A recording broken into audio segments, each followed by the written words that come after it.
What is going on, guys? It's your boy here again, Dean, and I am going to be giving you guys the budget decks today. And I want you guys, before you hit skip, because I know that's what people do, they hit skip, they go straight to the deck list. This is what we're going off of today, okay? So I put out this poll. How budget is budget for Worlds Beyond Set 2 budget decks? Because I don't know, like, do you guys want, like, no use? People last set were like, oh man, I can't believe you put Olivia in the deck, right? And it looks like most people, you know, if you're playing the class, you already have the cards, and just, you need one card from the starter deck. That's it. Like, you need the cards from the starter deck. That's all you need. And then you have a couple vials, and you should have the stuff from last format. So we're going off of that. We're going to assume that you have cards from last set. If you don't have the legendaries in the deck, don't fret. I'll let you guys know, you know, like, is it that important? But yeah, let's go into the decks. And this time, our Roach deck does have Roach. I'm sorry about that on the last video. So starting off, we have Budget D-Shift, 40,000 vials. It ain't very budget, but you know what? It doesn't play many new cards. That's right. So we're playing the Declimb deck from last set. And, okay, I like the Witch's Potion that draws a card and is an amulet because it combos well with our 3-mana Sage Light to be able to maybe get off the Earthright 3, dealing 4 damage to all enemy followers. That's right, so not only do we have Heal 4, but we also have AoE built in for those super aggro decks, and maybe to help remove a big Haven board, because Haven is like 90% of the meta, if you get out of Ruby. Then we have Emmylou. Emmylou's big, especially because she helps counteract. We have like cards like William, right, to be able to AoE the board. You need 3 of him because of the Haven matchup. You have to be able to like remove Aether turn after turn after turn. And then the Emmylou is going to be coming down. She's going to be able to remove the barrier from that the shield girl that has like infinite health. And then after you've managed to remove the barrier, then he's going to come down, blow up the board.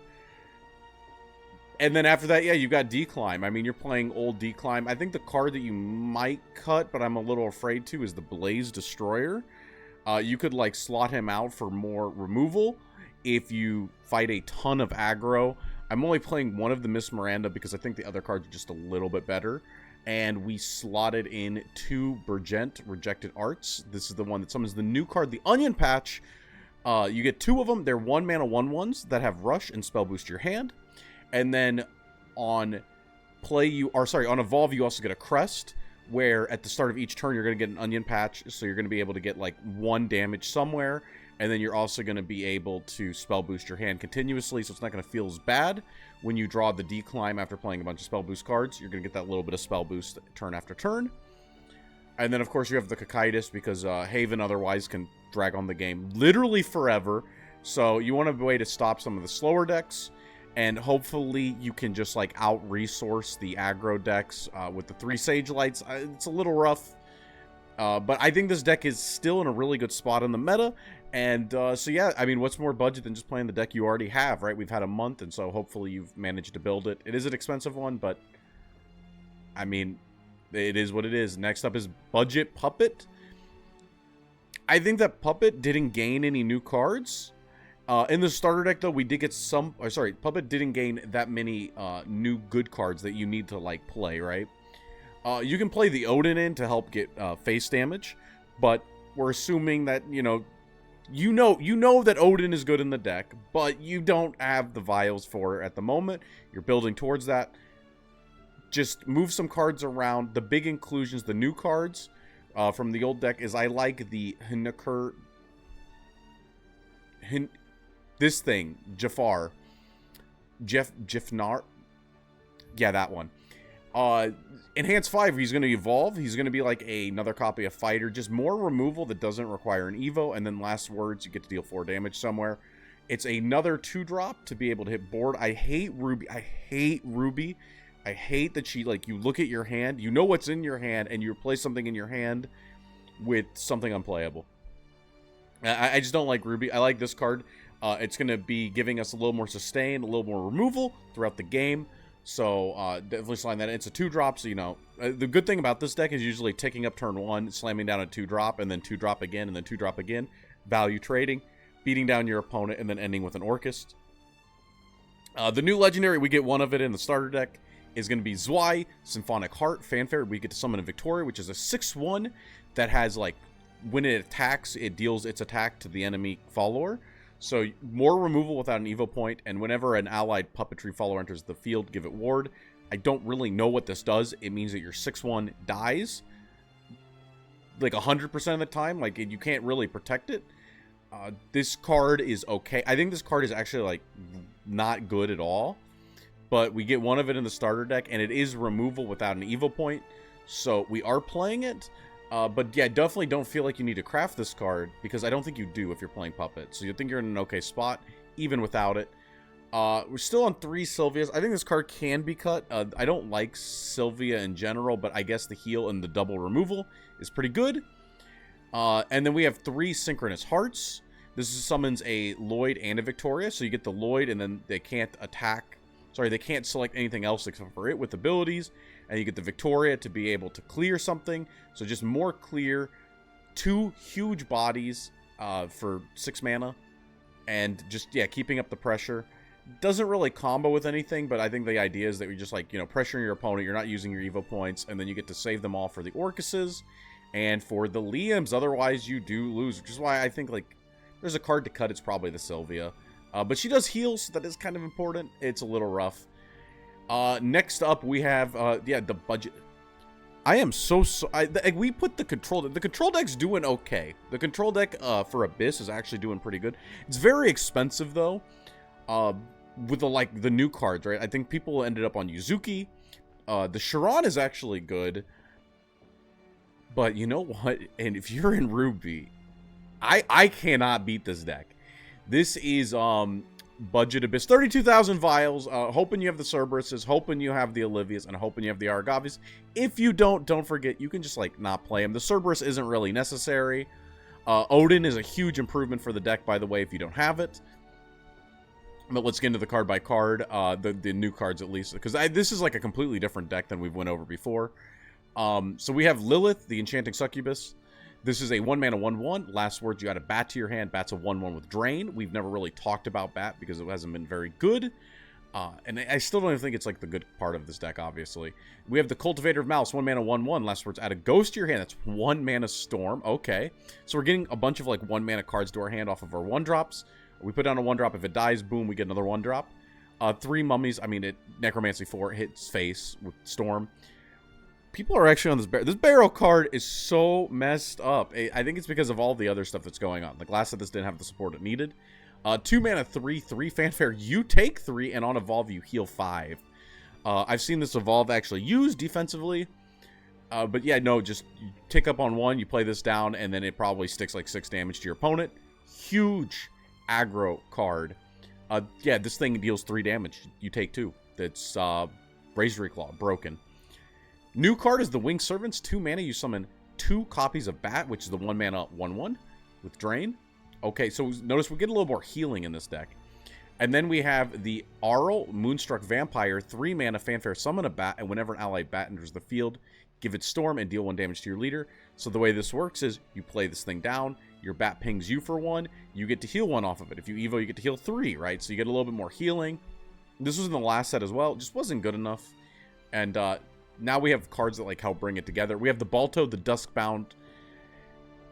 Bounty Hunter, 3 mana 3/1 Fanfare. We get the Crest and Countdown 4. At the end of our turn, deal 1 damage to both leaders. So this is like 4 damage on play on a 3/1. The 3/1's probably going to die, but the Crest is always going to burn 4 damage across the turns. Like, it's kind of insane. It's like, this card means that you're, like, just eating way too much damage. You can't heal out of it. That's the real problem.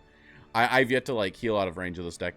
Vuella the Blastwing, 3 mana 2/4 Rush. Whenever another allied follower super evolves, give it and this follower +2/+0. Obviously, this combos well with Olivia if we get that off. But more importantly, I found in the early game, this can, like, trade into something. So you, like, you know, you have the barrel, you have all the aggro parts. And then they put down something with 2 health. You get to trade into with this, and this thing almost always lives. Like, right? Even, like, 3/2s. There's not a whole lot of those. Like, maybe the Cat and Portal or something, right? You're going to be able to remove something on your opponent's board. And then still leave a threat up. And then in the late game, you can put this thing down. You can play down the mummy. You can super evolve the mummy.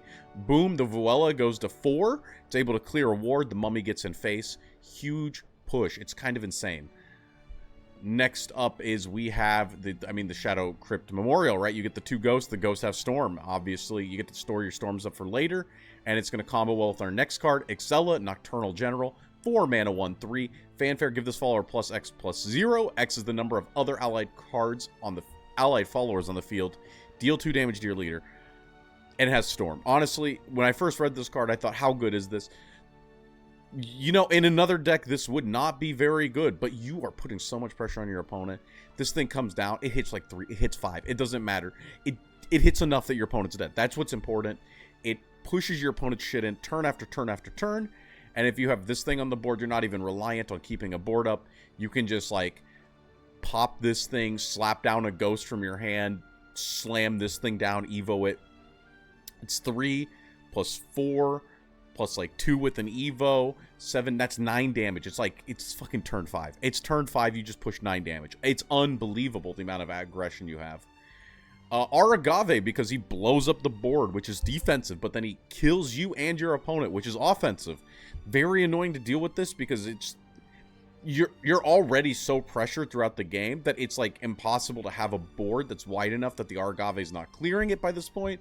And then he pushes 3 extra damage, which is more than an Evo on a Storm Follower. And honestly, they don't care about their health because they have the tempo the entire game. You're not going to face race this deck because they will destroy you. The deck will outpace you. They'll heal up a little bit with some of the cards, and then they'll just like end the game. It's kind of unreal. The normal deck, instead of the Cerberus and this card, we're playing Odin's because he can banish a card and hit face. But you know, we're trying to like put some followers in with Storm, Mistress of the Fanged, 3/6, Storm Bane. Not very good. It's one of, might get you there. That's really what it's there for. And then, yeah, we have the 2 Olivia, 2 Cerberus. I don't know how this does in the higher brackets, but this deck is gas. This deck is gas, and honestly, this is the one. I think this one, this is probably the deck that will give you the most for your vials. Next up is the Budget Dragon, quote-unquote. Ramp Dragon is a really decent deck overall, especially into like the Wardhaven stuff, because you have cards like Twilight Dragon being able to blow up a Wardhaven board like an Aether board. And honestly, I've been really impressed with Fenny as a card because she has the cost of all cards in your deck. And so I've been playing with 3 Fenny, obviously. And I mean, the games are either you like brick on high cost cards or like a normal deck, or you like continuously out-tempo your opponent. Like, once you get the Fenny down, you get to win the game. Like, it's pretty much you get to win the game in, like, 2 turns. You have enough heal, you shouldn't get, like, bursted down. Even Aggro Abyss is going to struggle to get through all of your heal if you manage to, like, open a medium-sized curve. So I actually don't think this deck is that bad. It's missing a couple pieces from, like, the full deck, but honestly, the set's kind of small, and I pulled a fuck ton of Fennies, so like you can put these Fennies in. I'm honestly having a lot of fun with this. The deck I posted on the last video, day 1, that deck was awful. I mean, we played it on stream, it was awful. Swapped to this, did okay. Let's go into the card by card. We're playing 2 Soaring Ivory Dragon. This card is one of our, it like draws a card if we're in overflow, and it has Rush. It's just like another card to help keep us alive, and then once we get into the late game, it lets us draw into our Fenny deck. Just like a cantrip at all times. Playing the Bellringer Angel, we need cards to like kind of stop us from dying early. It helps us dig through the deck. If it gets cost reduced, it is 1 mana, right? It's just like another consistency card. Because the big thing is like, you want to be seeing your ramp cards, and as long as you can see those, you're having a good game. Obviously, normally you'd be playing Phylene, who is... I don't even know if Phylene's good. You have to be an overflow for her to be good, to be honest. But we're playing the Hank and Jeff guy, is what I was told his name is. Enhance 5, yeah, evolve his follower, boom, 4 damage. Able to peel 2 cards with this, that's the big thing. I think this is like a decent replacement for the Phylenes. Call of the Megalo Orca, summons a 2/2 with Rush, and then if you're an Overflow, you get another one. You get another copy of the spell. So Deck Thins 1. Important part is that it Deck Thins, and it does pull out a deck, which means if you Fennied, second one costs 1. And the Marine Follower is going to be relevant later, because this is also a heal one later on in the game. Obviously, we're playing 3 of the ramp card, 3 of the heal draw 2, obviously. 3 of the heal 3. I don't know if because we don't have enough Fennies, if this is actually worth playing. But we do have some other cost reduction that I'm wondering if we should like maybe swap the quantities. Maybe you should play 2 of this and then 3 of the 6 mana card. Or like 2 of this and 3 of the 6 mana card until you get your Fennies. I'm not 100% certain. I went with 3 because that's what I'm playing in the fully constructed deck. But we might need to make a couple of changes because we have less Fennies than what we would like. And then it's harder to weave into the turn because it does cost 4. This card ramps and it auto-evos. Broken. New card, Draconic Strike. We get to AoE the board for 3 and reduce the cost of a card in our hand by 2. This can help lead into the Fenny turn a turn earlier, right? We're able to make the Fenny cost 6 and also, you know, blow up the board to maybe have tempo. Maybe our opponent's not going to have a full board. We're going to be able to put down the Fenny, clear something, and then go from there. What I've historically liked instead, though, is the Burnite. Burnite is huge, and if we're able to ramp into her and blow up the board, it's usually very hard for our opponent to respond to this card on 6 without losing their own follower. So I've had quite a bit of success. It's like usually like the way that they remove this card is that their card is also gone. So if you're able to Burnite on 7, Evo it to get out of the Super Evolve stat lines, the Fennies should be safe, is the way that it's like been working for me. So I was on 3 Burnites, but I was wondering if because we're like a little bit budget, we don't have the 3 Fennies, if we want to have 3 or not. I don't know. I'm not 100% certain. Might want to go back to 3 Burnites. We're on triple Olivia, obviously. The card draws. If we have Fenny out, boom, this card goes from 7 to 4, and then it restores 2. So it's actually a 2 mana, 4/4, heal 2, draw 2. That's kind of good, right? And then that's the big thing. It's going to help dig into our deck. Because, like, the big thing about this is, like, being able to draw into your deck. Twilight Dragon is just good into Wardhaven. And then, of course, we have the triple Genesis Dragon. This is, like, pretty close to the set 1, like, budget dragon deck in Spirit. And then the big thing is that the... oh, we didn't talk about the Neptune. I'm sorry. This Neptune is also a big thing of, like, why the deck is decent.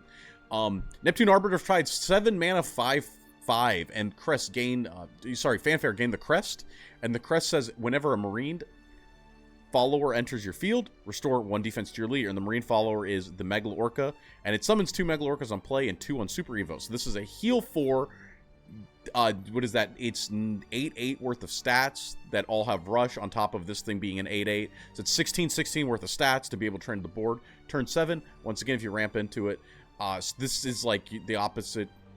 This goes alongside your Burnite for like helping clear the way to the turn 8 Fenny.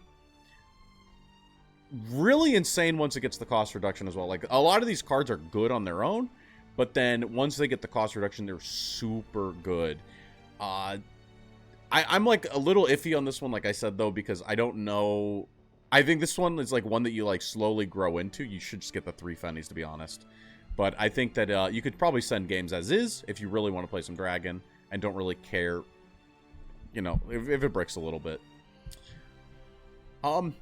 That sword deck that I made was pretty damn close to perfect. And honestly, I don't see aggro sword being the best deck right now. I'm a huge fan of control sword, and we've made a couple changes to try to, like, still be playing control sword, but maybe on a budget while we find our 3 of this, like, right, this Guild Daria, right? We can start playing the core, and I think the core is still fine. Let's do the card by card again. We got Leia, the Bellringer Angel. We put this in because we need to draw cards. We're controlled. We need to be slower. We need to see our big bombs. Our deck is filled with them, and this is one of the cards that helps get us there. In our 2-drop slot, we're playing 3 Laminus Lance Troopers and 2 Seiryotennan Gunslinger Maids. Those are the only 2-drops that I think you need to have in your deck. You don't need 1-drops. You don't need anything else. Bellringer is a neutral, so it doesn't count. And why is that? Because of the Rose, the Princess Knight. Her enhanced 5 draws a Swordcraft follower that costs 2 or less and sets its cost to 0. And then she has Follower Strike. If the opposing follower is damaged, destroy it. This is how you grind out your opponent's Evos, is you put this thing down on 5, and then you just get like the poke 1 from either one of your cards, the Luminous Lance Trooper or the Seiryotennan. Either one will poke the card on the board for 1 that you want to, and then the Rose is going to get in and remove it while still retaining a 3/2 body. You're going to outvalue your opponent using cards like this and just continuously tempoing out your opponent turn after turn after turn. We have the Band of the Battle Princess. This is huge removal. 4 damage to a random enemy follower. Enhance for 3/3 random enemy followers instead. It can remove a wide board. It can tick up and stop your opponent's barrel. It answers barrel on curve, so you don't just die to aggro Abyss. And then it can remove like a wider board in the mid game. It's not as good once the late game happens. Like if Kuan boards start hitting, you do want your other pieces as well. 3 Luminous Potion, right? This is your heal engine. You don't heal as much as other decks, which is really the problem with you as a control deck, but it's still not bad. You can combo this off with other cards to just like get like heal 3 or 4 in a turn, and you can do that like 2 to 3 times in a game. And then also sometimes you have Luminous on 2 into this on 3 to be able to tempo out and then actually just win early. The winning early is a little bit harder and definitely less consistent, but when it happens, it can happen, right? We're playing 3 Hound of War because this card has enhanced 6, summon 2 copies of the Hound of War to help us get to Rally 20 for our 1 of Legendary that will eventually become a 3 of as we build up the deck.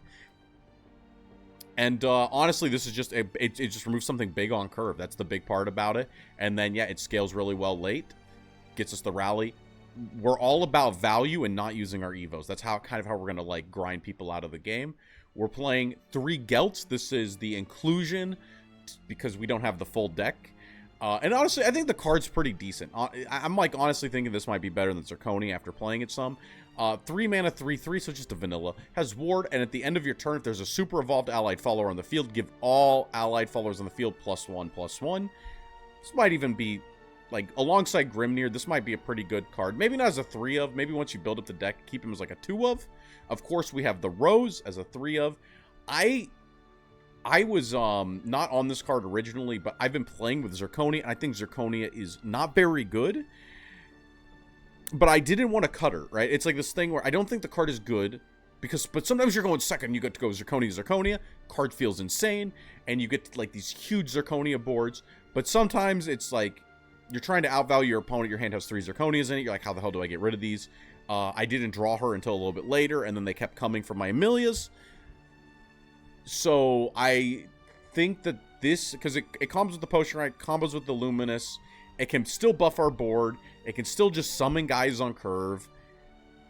Iron Crown Majesty. Yeah, you can summon 2 cards, like a Steelclad Knight and a Knight, or you can buff your entire board +1/+1. The flexibility of it seems pretty good. Does combo well with a lot of our cards, and might even be better than Zirconia's, but I really struggle to take the Zirconia's out of the deck. 3 Luminous Magus. This used to be like Luminous Paladin or something. This card has Fanfare, summon 3 Steelclad Knights, obviously gives us a bunch of wards, rally a bunch, a lot of defensive cards, and helps us outvalue our opponent once again. 3 Amelias, you need this to keep your hand up, your control deck. You don't have to Super Evo, because honestly the Super Evo is pretty badly positioned in this meta, but if it comes up, then it is pretty good. And another thing to note is that to help combo with this, sometimes your opponent has a damaged follower, you just put this thing down on 5, and the card you add doesn't get its cost ever, like, increased, right? It's forever. So you can like hold a card to be able to super evolve the Amelia, and then have like an extra 0 mana card in your hand to go with it. It can be pretty big. The new card is Gildaria, Anathema of Peace. This card is insane. Combos well with the Grimnir Legendary. Combos well with the Gelts. It's like, in general, this is just like an insane card. It's 6 mana, 4/4, rally 20, super evolves for free. And whenever another allied follower enters the field, deal 1 damage to all enemy followers. So you're going to be pinging the board for every other card that enters play. And when it evolves, it summons 2 Steelclad Knights and gives them rush.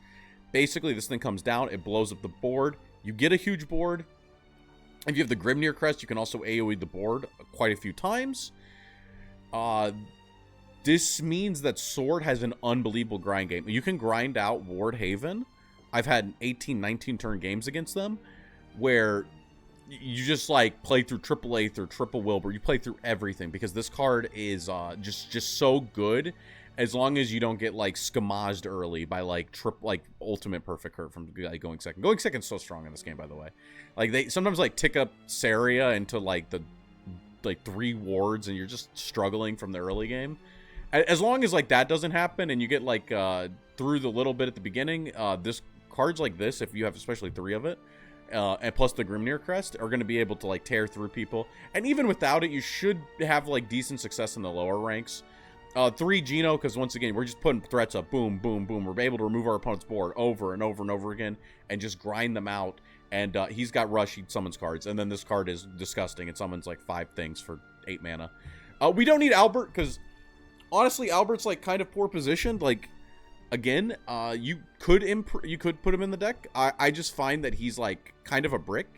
But I could see like a 1-of Albert just to be able to like super evolve and actually end the game on 9. He wasn't in the deck originally because I haven't felt like I needed him, and honestly, I just feel like he's... A lot of the decks are not going to let you Albert Super Evo them. They're going to heal out of range, and you literally just have to fatigue them. You have to say, okay, I see that you don't want me to Albert you, but I guess you could have the Albert and say, okay, well, I'm going to Albert on turn 13, not turn 9, right? That might be worth. Oh, the Urias sucks, by the way. So we don't need Urias. Don't feel like you need to craft that guy. He's pretty terrible. This card and the Grimnir are the big ones that you want to be like focusing on for this deck. Next up is Budget Haven. You can't actually... Okay, the Wilbur deck, you cannot build that deck for like less than 50,000 vials. But if you have some of the old cards, the Celiphias and the Jeans, we can play aggro. I think we can play aggro. You know, it's not too poorly positioned. We got some broken cards in here. So we're going to do the card by card again. Once again, I think the Jeans are win more. You can, like, if you don't have Jeans, don't feel like you need them. In the matter of, like, importance in this deck, I think it's Salifa and then Olivia. And then nothing else. I mean, there's no other legendary. So the Jeans don't, like, matter that much. Don't feel like you need Jean. She's not that important for the deck. I think that if... like, she's not bad. If you have her, put her in, obviously. But, like, don't feel like you need to craft her. If you need vials. Because, honestly, this is not going to be the best deck. This is just a Haven deck to, like, buy you over while you get the billion vials you need for the real deck. We get the Wing Statue. Boom. It summons the bird. 2 mana, 2/2. It takes 4 turns. Takes forever. But, of course, if we're able to set up with, like, a Jean turn, like, later, or set it up to where it pops at the same time as an Olivia, we might be able to get big damage. That's the important part. We're playing 3 Serene Sanctuaries to draw us cards. It's an amulet.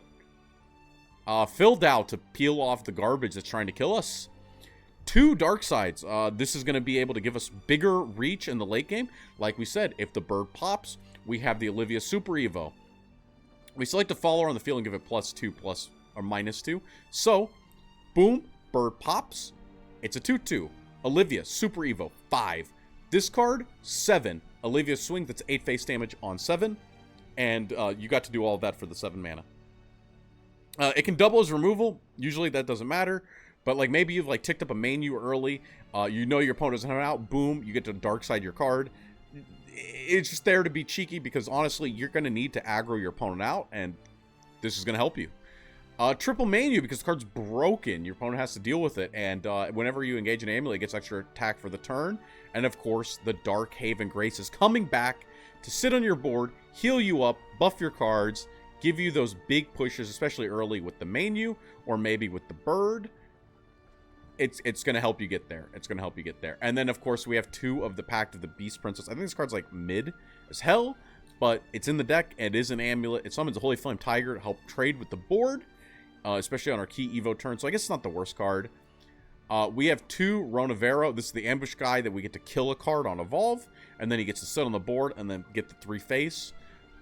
Definitely don't play him like Leon. He's just in there to be able to, like, you know, peel some damage off of you while you set up for a bigger turn lethal and then also still be there for the damage.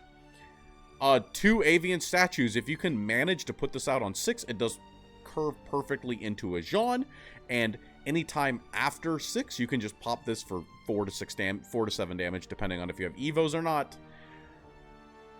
Not a bad card. It is a little hard to get down, but it's not that bad, to be honest. And you can just put it down on 4 as well if you need to, and then it should be live for the Unholy Vessel turn, so you can like Super Evo with the bird, Unholy Vessel, blow up the board, hit them for 7. You have some aggressive lines. Salifa, this card's broken, dude. It blows up your opponent's board, heals you, board. I mean, we've been playing Haven. We know this card. New card, Agnes, the Swiftblade. 5 mana, 3/4. Storm, if we have at least 2 allied amulets on our board, we destroy a random enemy follower other than the opposing one.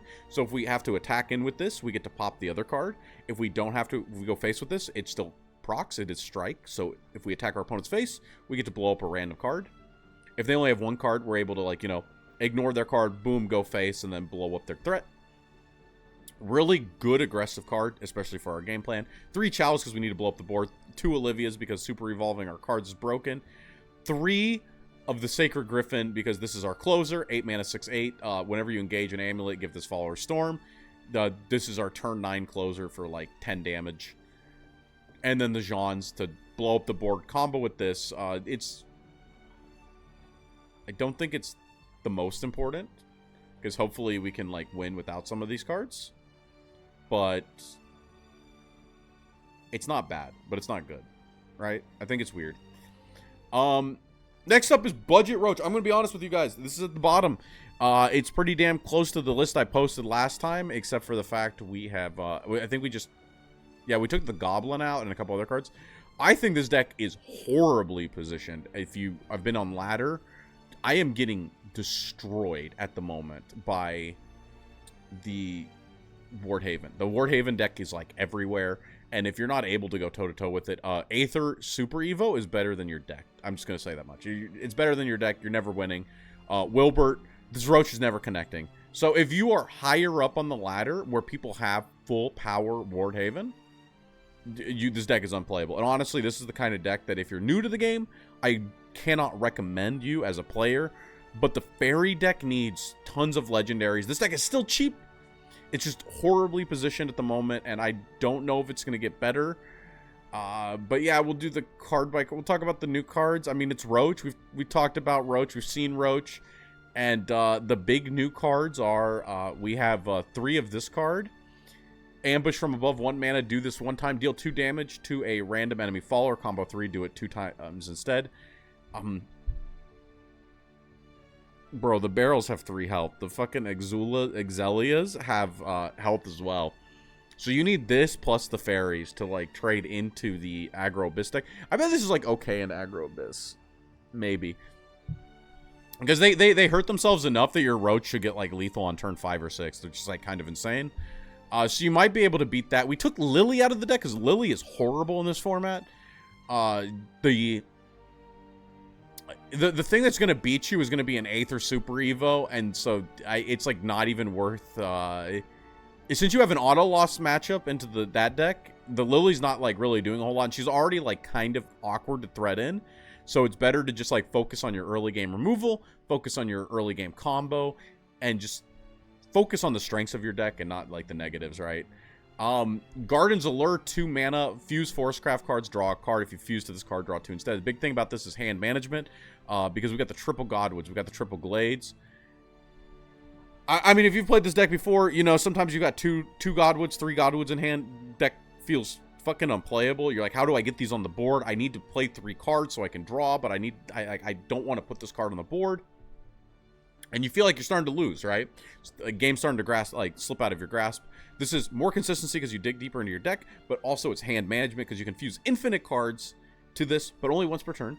So you're going to be able to, like, maybe it's like turn 6 or 7, the Glades, you know, he's not coming down. He's not coming down. You get to fuse them up, draw deeper, find your good cards like your Lambents and your removal. But yeah, this is Roach. I think it's really poorly positioned, but if you like it, you can send it. And if you're in the lower brackets where Wardhaven is not like 80% of the meta, it's still decent into like other decks. But yeah, so these are the budget decks. They aren't very budget because honestly, we assume that you've been playing. And If that's not good enough, I'm really sorry, but I guess I could try to do like a much lower rarity, but I think that honestly at that point you're struggling. You're honestly struggling. This is the best we can do on a budget. And if you like this, smash that like button. I'm really trying to hit 1,000 subs, so if you can just give me a follow. If you don't follow, please do. And I'm going to look forward to giving you guys more Shadowverse Evolved content going forward. Maybe get some replays going. And until next time, this is your boy Dean signing out.